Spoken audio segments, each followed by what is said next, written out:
Today, a huge fire near London's Heathrow airport disrupts global air traffic. What's in store for students as Trump dismantles the Department of Education? And Disney's Snow White and the many controversies. It's Friday, March 21st. This is Reuters World News, bringing you everything you need to know from the front lines in 10 minutes every weekday. I'm Tara Oakes in Liverpool. And I'm Sharon Reich-Garson in New York.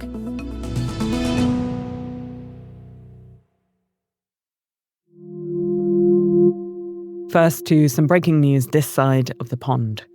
London's Heathrow Airport is set to be closed all day after a huge fire at a nearby electrical substation wiped out power. It's one of the world's busiest airports, and global flight schedules have been disrupted as the cancellations have a knock-on effect on travel around the world. 75-year-old John Moriarty was due to fly back home to Boston.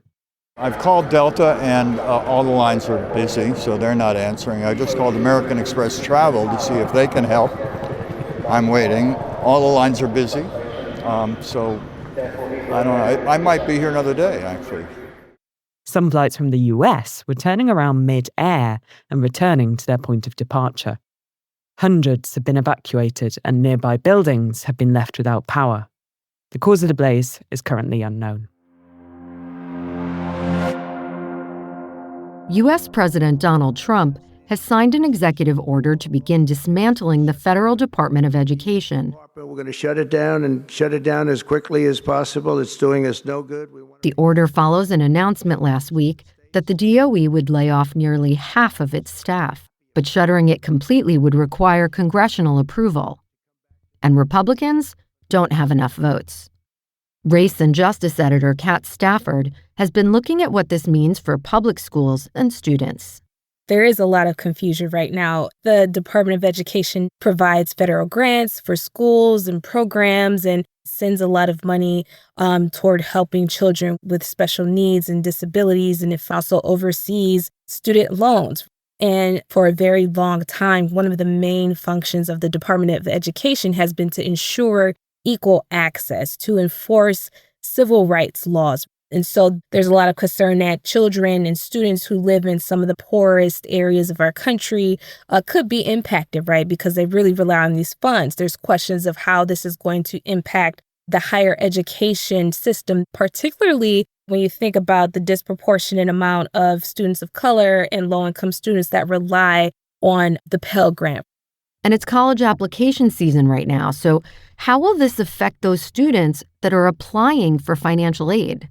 The Department of Education, I believe they oversee almost $1.6 trillion in student loans. So we're talking about a significant amount of Americans who cannot afford to pay for their college education outright. They rely on the student loan system. And now there are a lot of parents and high school students who are grappling with not only where they're going to start their college education career, but how are they going to pay for it? How is this going to work? Who's going to house the student loan process, right? So I think that these are all questions and answers that the administration is really going to have to grapple with.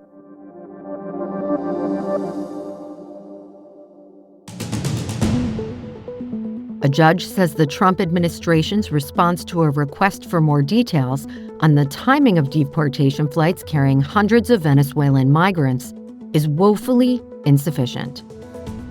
Judge James Boasberg, who Trump suggested should be impeached, says officials are evading their responsibilities.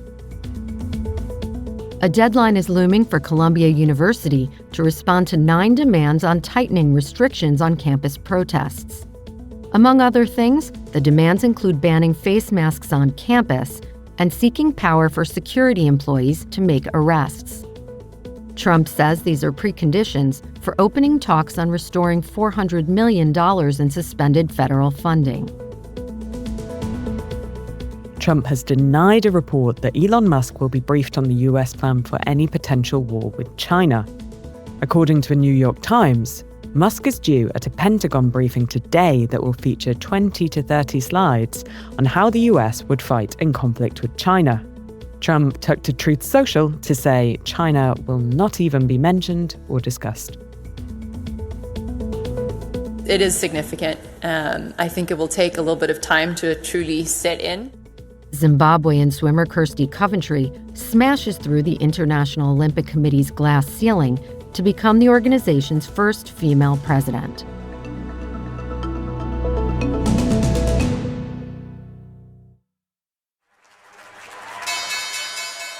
Uncertainty over the impact of President Trump's trade policies had major central banks scratching their heads this week. Carmel Crimmins is here with more.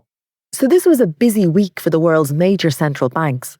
Many of them held meetings to decide interest rate policy, but with the exception of the Swiss National Bank, they all stood pat. Trump's tariffs are clouding the picture for them. They're expecting import taxes to hurt growth, so that would, in theory, be a reason to cut rates. But they're also expecting a boost to inflation, which would be a reason to hike. One thing is clear. The US is at risk of moving from being the world's growth engine to a drag on its trading partners. European Central Bank President Christine Lagarde spelled that out this week when she said a trade war with the US would dent growth in the Eurozone and tack perhaps 0.5 percentage point onto inflation in the short run at least. Magic mirror on the wall. Who is the fairest of them all? Disney's Snow White rolls into theaters today, and the studio, no doubt, hopes that its baggage stays behind. The $270 million film has been dogged by controversies, from race to politics, and how it portrays Snow White's friends, the Seven Dwarfs. Our entertainment business reporter Dawn Shimoleski is looking at what's at stake if the studio's big bet doesn't pay off. From a business perspective, this is a way for Disney to ring the cash register, if you will, in multiple ways. So it's released in theaters, and then it will be distributed on Disney Plus. It will translate to consumer products if the film is successful. So imagine more princess gowns, coming to retail stores near you. So basically, a successful film will reanimate characters that are known and beloved and give them fresh legs and a new opportunity for Disney to monetize. It's time to restore our kingdom. But the film's been caught up in a culture war. Disney cast Rachel Zegler, who's an actor of Colombian descent, in the title role as Snow White. It began with Rachel Zegler sort of talking to her online fans about how this Snow White isn't waiting for a prince to rescue her at the end of the film, and she actually described the prince as kind of a stalker in some of her online posts. You can imagine that might have been offensive, but she didn't limit herself to that sort of commentary. She posted, may Trump supporters and Trump voters and Trump himself never know peace.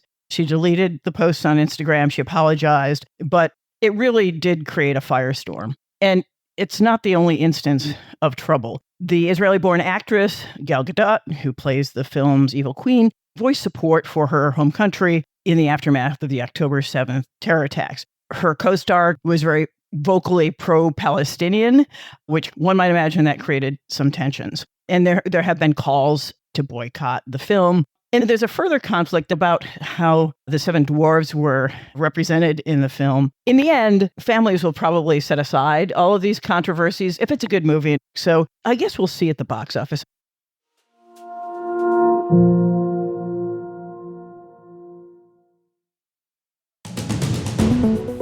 Rounding off the week with a recommended listen, we've got a special episode of the podcast out tomorrow on the tensions between the US executive and judiciary.